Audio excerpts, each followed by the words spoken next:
nó nữa rồi nó vừa tao ít tu nhung lòn gì rồi thế đó nó mình chỉ vừa bé tu nó là vừa ít tu cầu thế nè can tu chỉ họ loại ít tu cầu thế ít nó vừa ít tu nó vừa ít tu lên từ nhẹ nó to tụi nó cú chào thế cú ti thế ta đó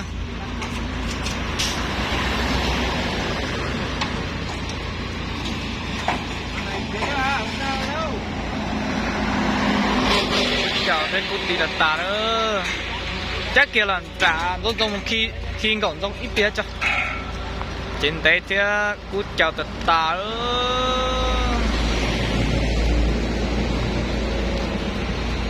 lấy từ nhẹ nông tao nữa chẳng như vô cái tia sữa nhưng chia chắc khi họ trao nó hay rộng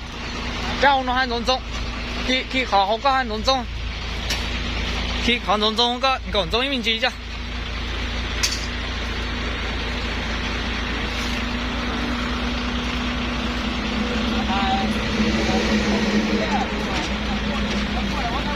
hả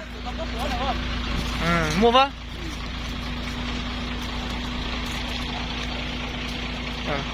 cho nên gồm rong dùng câu thịt tiêu cú chúa thịt tiêu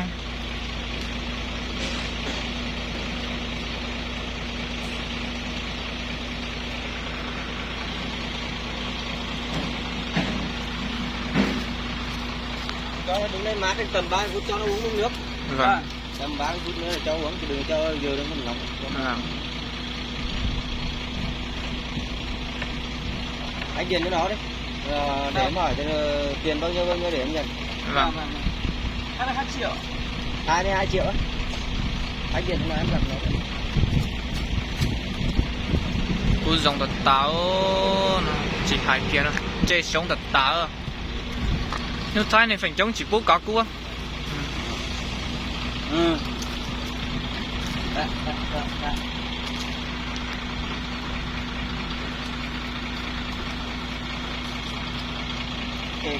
cái cua vẫn không có cái cua vẫn thêm ấp tê luôn ờ xe đam